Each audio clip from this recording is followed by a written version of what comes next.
so much for tuning in with us. So today we have the wonderful pleasure of interviewing the beautiful Miss Shequita Pryor. So we're going to just jump right into the interview. Miss Shequita, why don't you tell the world about you? Hi, I am a mother. I am an ex-wife, and I love God, and I have 3 beautiful children, and they're girls. So I get to have a lot of fun with them doing their hair and everything. But of course, I get tired at times. But it's a lot of fun. I have a sister. Her name is Tawana Wells. Some of you may know her as T. Lachey. She's an awesome, fantastic designer, Chicago designer. You might want to support her and patronize. Like, she's amazing. I have 3 brothers, and that's about it.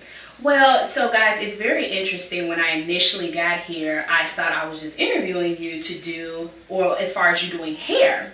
But little did I know that Shequita, you do makeup too, and guys, she looks gorgeous. I'm just gonna let you all know that right now. Thank you so much. So how do you do both, or how did you get interested in doing both? Wow. Well, my mother is a cosmetologist. Okay.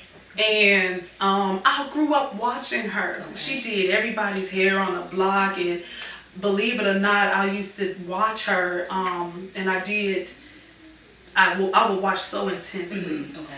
And I would play with her makeup, and she was a natural lady, but she would have the lipsticks and the eyeliners and the mascara, but she wasn't big on makeup. But I would see her play around with it, as well as my grandmother. Okay. And what made me want to do it was when I seen her doing men's hair. She was cutting my brother's hair. It was just like, wow, this lady is really talented. Yes.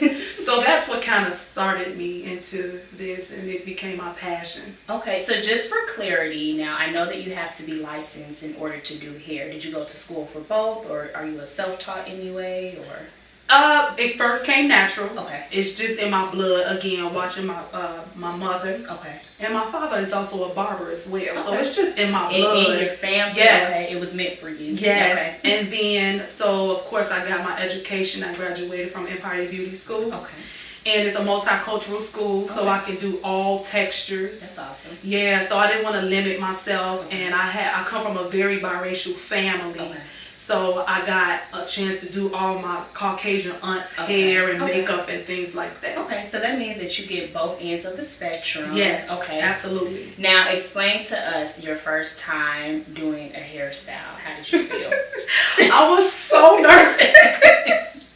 I was so nervous, and believe it or not, my sister was my guinea pig. Okay. And I did my first relax on her. I was 10 years old. Oh wow. And I was, oh my God, it was a disaster. But so why did you trust her? And I kept doing everything on her. It was so fun though. And my mother taught me and showed me how to do it. I will never forget the relax I used. It was called Just For Me. Oh, I used to use that. The box. For the box curves. Yes. Woo, yes.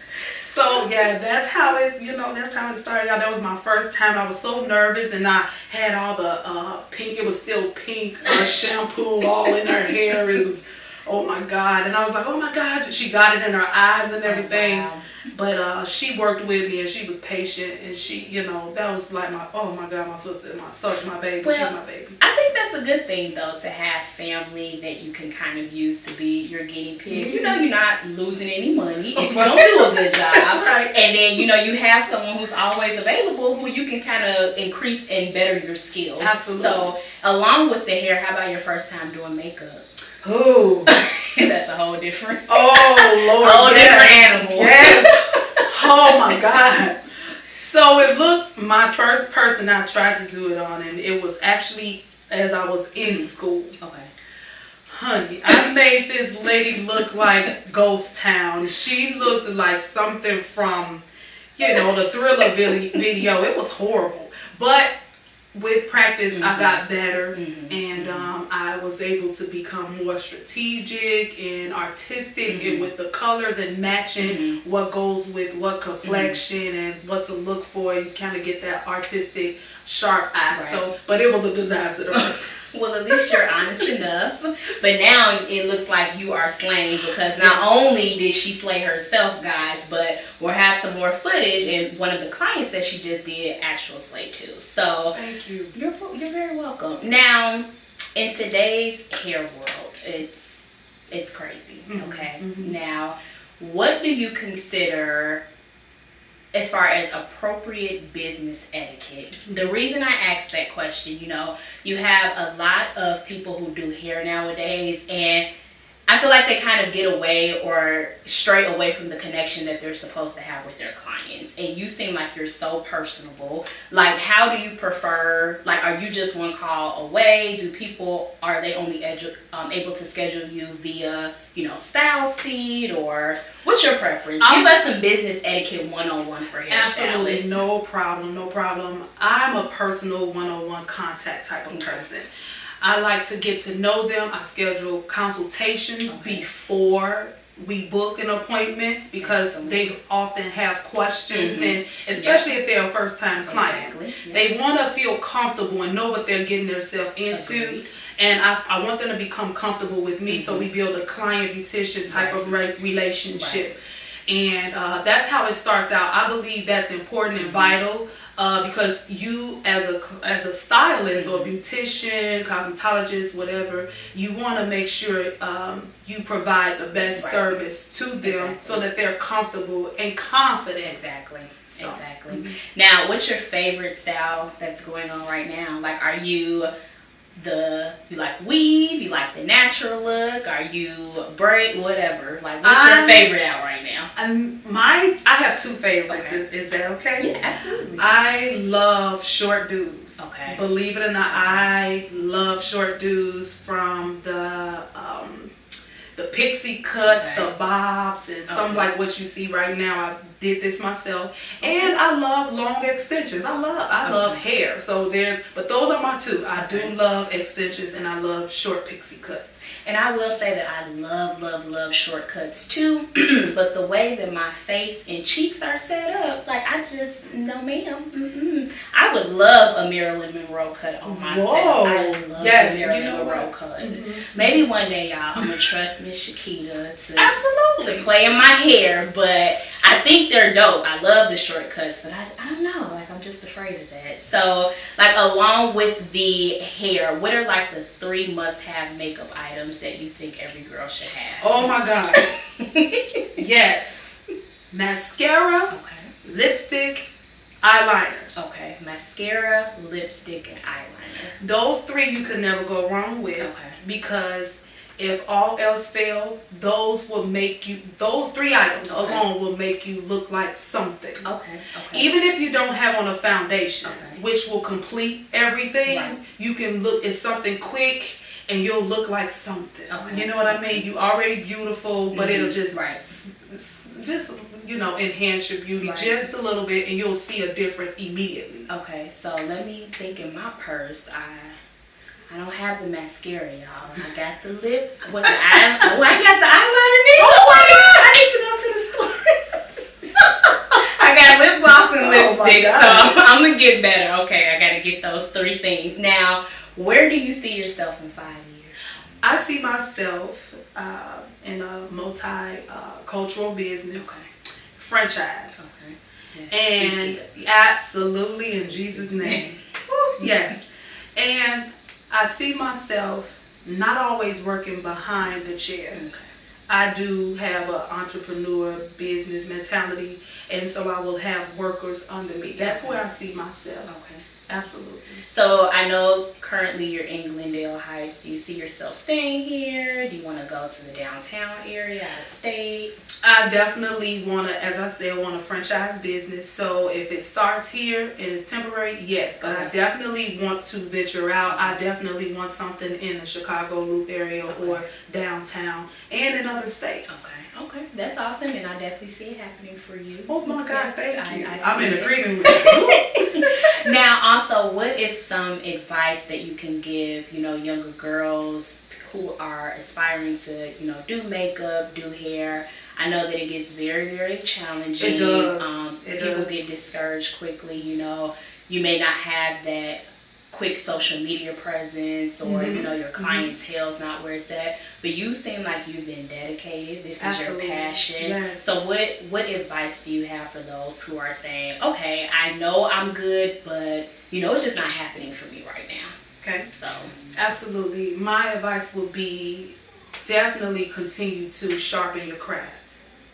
Stay persistent and consistent. That is the key. Being consistent in your passion, finding new ways to enhance your craft, because there's something new always being added to the world of cosmetology as a whole. And you don't want to lose out on just finances or just growth. You want to stay on top of that, because it's a business that's constantly growing, and there's also a lot of competition. And number one, above all that, be confident in what you're doing. Exactly. Be confident in yourself and have faith in what you're doing. Exactly. Now, how often do you have to take classes to, you know, increase, or, you know, if it's so many styles come out so frequently, makeup changes, everything. So how often do you have to practice or take classes? Nationwide, and I would just say, you know, I would say on a personal scale, as a cosmetologist, myself, every year I find a way to enhance something. Okay. I don't stay comfortable. I want to be pulled out of my element. And there are different places and product distributors. Like for instance, there's this distributor I work with, and he comes around and he sells his products, and the product line is Design Essentials.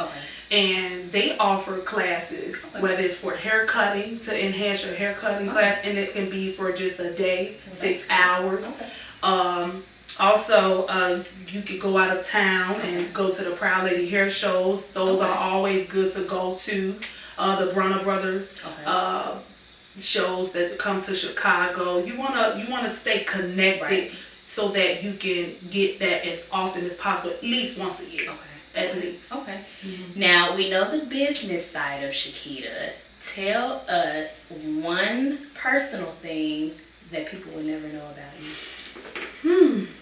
Well, one personal thing no one would know is that I am such a dork. I am a dork, and I like to read a lot. Sis, where? I like to read, and I like to go and read at my favorite spot, at a pond where it's quiet. I like to sit and meditate and read. I am such a nerd, a dork. Y'all listen here, okay? Like, she's just so beautiful. I wouldn't think that she would just like to be by herself. You gotta show this pretty face off. Oh my God! Yes, you're such a blessing. You're such an encourager. Thank you. So, are you consider yourself a homebody? I'm a loner. I enjoy being by myself. I have always been that way. I've never had a big group of friends, or it's always maybe one. But you know how you in high school you have like a bunch of different. I've never been that type of person.